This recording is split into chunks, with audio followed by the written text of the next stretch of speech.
Мене звуть Аня Потіряєва, я українка, мені 34 роки, я живу в місті Ірпінь Київської області.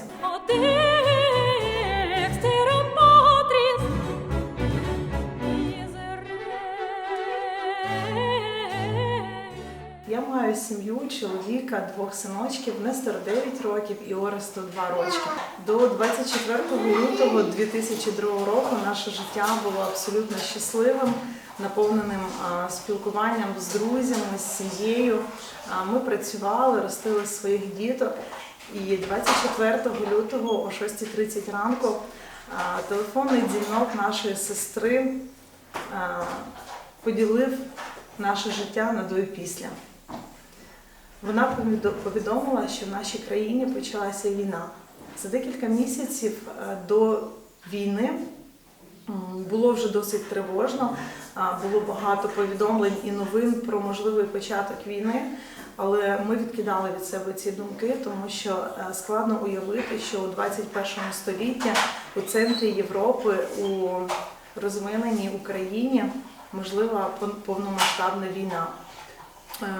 Коли думалось про війну, ми чомусь думали, що Київ, Ірпінь точно не зачепить, кому потрібна наша вулиця, кому потрібне наше місто, в ньому немає ні воєнних баз, ні воєнних об'єктів.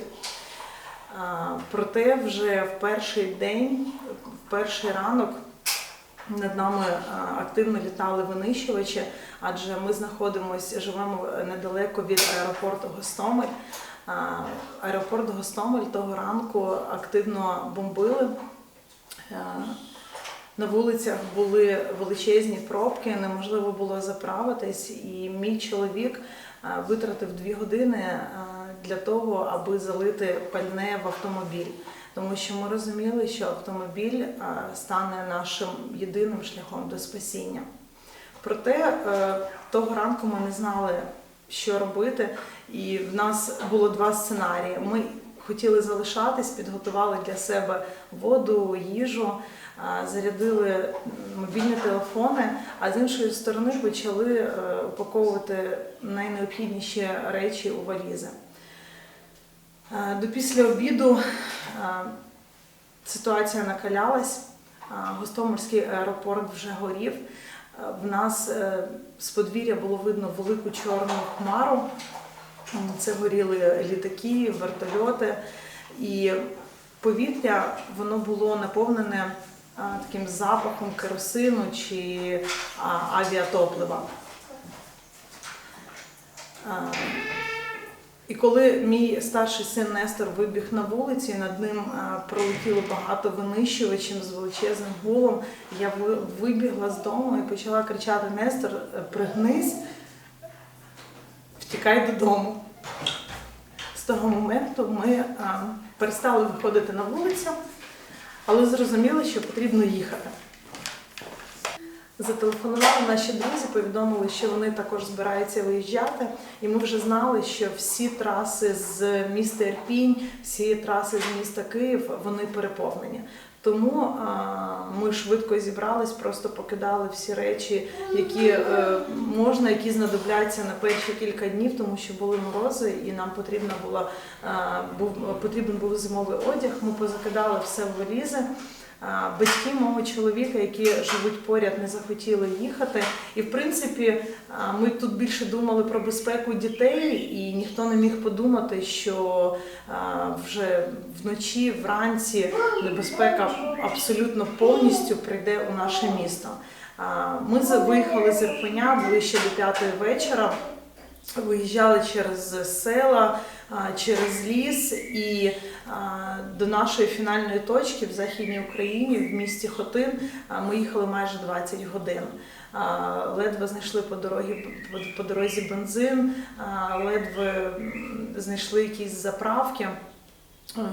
Було холодно, була зима, всі траси були заповнені, по трасах по зустрічній смузі йшла військова техніка, і ми їхали з дому, абсолютно не розуміючи, що робити далі, що буде з нами далі. Але ми маємо іспанську сім'ю. Ми їхали в автомобілі всю ніч. Було дуже холодно. Постійно були на зв'язку з друзями, переписувались, дзвонювались, де ви, що ви робите. Всі розповідали, що вони залишають Ірпінь, і було дуже-дуже багато тривоги. Цю ніч ніхто так і не заснув, і лише на ранок ми доїхали до більш безпечного міста, в якому нас прийняли знайомі, обігріли, нагодували. І вже на ранок ситуація в Ірпіні кардинально змінилася. В Ірпінь зайшли російські військові на танках, було багато солдатів і почалось найстрашніше. Вже на ранок зірвали всім відомий міст в селі Романівка, який був основним шляхом виїзду з Ірпеня. Почали активно бомбити. Батьки мого чоловіка і наші родичі переїхали у підвали з будинків, з часом вимкнули воду і електрику, і ситуація в місті погіршувалася з кожним днем. Ми маємо сім'ю в Іспанії, в якій зростає мій чоловік, і ще задовго до війни вони постійно телефонували з тривожними новинами, казали про те, що війна в Україні точно буде, і ми повинні спасати дітей, ми повинні їх вивозити. Нам було складно повірити в те, що наше місто, нашу вулицю будуть бомбити, і ми казали про те, що все буде добре, скоріш за все нічого не почнеться, скоріш за все нас точно не зачепить, і якщо почнуть бомбити, ми будемо виїжджати. І, в принципі, в перший день так і сталося. Ми були змушені вивезти своїх дітей, і на наступний ранок в місто зайшли російські військові на танках. На наступний ранок відоме місто в селі Романівка було зірвано. В місті були російські військові на танках. І наші батьки провели ніч у підвалі разом з родичами. І вже буквально через добу ситуація кардинально змінилась.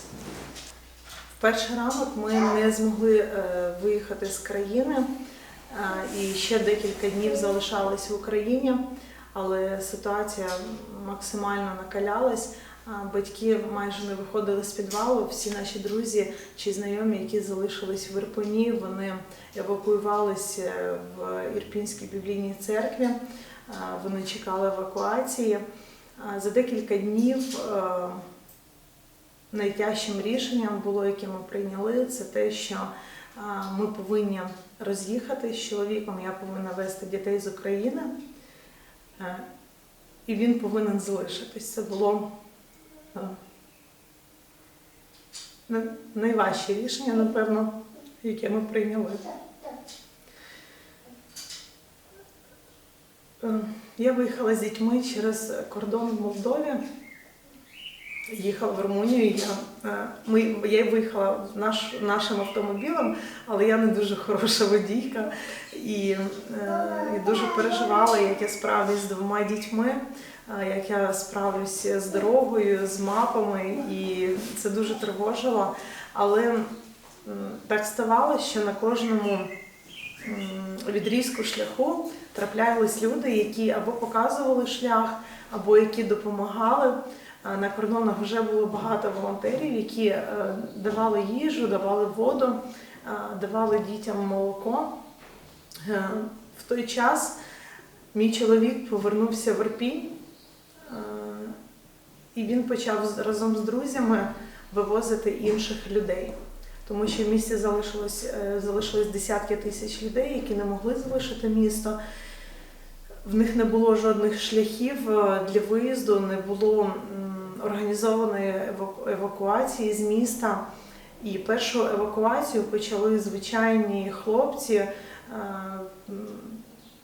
звичайні чоловіки, наші друзі, які вивезли дітей і дружин в Західну Україну, і які повернулись вивозити інших людей. І біля 10 днів мій чоловік постійно приїжджав разом з друзями, і щодня легковими автомобілями вони вивозили людей. В той час нам вдалося зустрітись з друзями в Румунії, які вже залишили Україну, і разом ми вирушили далі на захід.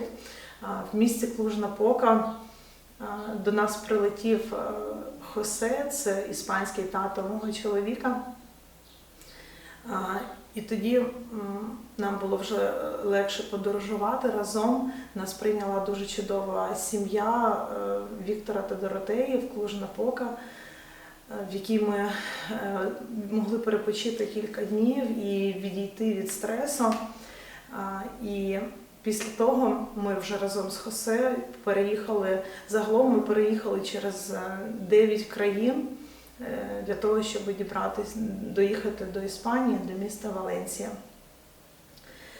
Наші батьки залишили місто на 8-й чи на 9-й день, тоді, коли посеред ночі будинок дяді і тьоті розбомбили, дядя і тьотя чудом вижили, і після того всі наші родичі вирішили залишати місто. Проте на ранок не було жодних шляхів виходу з міста. Жоден автомобіль вже не міг потрапити в місто. Йшли постійні бої, постійні обстріли, постійні бомбардування. На нашій вулиці горіли будинки, були прямі попадання бомб. Дуже-дуже багато будинків зруйновано.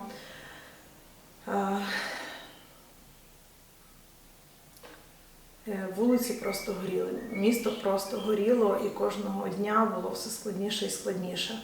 Наші батьки залишали місто просто з речами, які вони мали в сумках. Вони просто виходили через міст під річкою, через міст, про який знає увесь світ.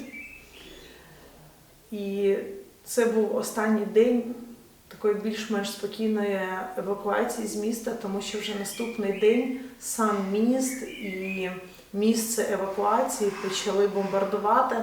І наступного дня наш знайомий, який виводив з міста жінку і 2 дітей, він допомагав їм евакуюватись, він загинув разом з ними під обстрілами, і загалом вже наступного дня там загинуло 8 людей, і серед яких були діти. Через кілька днів евакуація з міста майже припинилася, тому що це було неймовірно складно. І тоді це був останній день, коли мій чоловік разом з друзями був у місті і міг допомагати людям. Далі він просто вже займався волонтерством, він возив ліки, він возив їжу, возив одяг і допомагав у якості волонтера. Ми ж з сім'єю мали подорож, яка від міста Ірпінь до міста Валенсія, ми мали подорож, яка тривала 2 тижні. Коли приїхали, почали пробувати починати все з нуля, почали робити документи, почали шукати школу для Нестора, тому що розуміли, що ми змушені будемо пробути тут деякий час, поки в Україні війна і поки нашим дітям небезпечно. Зараз ми продовжуємо жити тут. Віримо в те, що наш тато і мій чоловік зможе скоро побачити дітей. Вони дуже виросли за цей час, дуже змінились, вони дуже подорослішали. І щодня ми молимося за нашу країну, за те, щоб вона перемогла, тому що перемога країни – це перемога світу у боротьбі за добро і зло. І ми дуже віримо, що добро переможе. Фіна.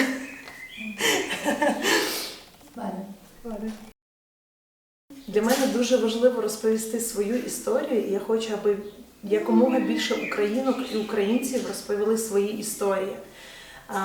Звичайно, ми змогли евакуюватись безпечно, наші діти в безпеці, але є дуже багато складних історій, коли люди втратили дітей, дружин, рідних, коли діти мають каліцтва. В Україні вбито дуже багато дітей, дуже багато дітей зґвалтовано, дуже багато людей постраждали. І я хочу, аби всі ми розповідали наші історії, щоб увесь світ знав правду. і щоб багато поколінь вперед, багато поколінь людей знали правду про війну в Україні.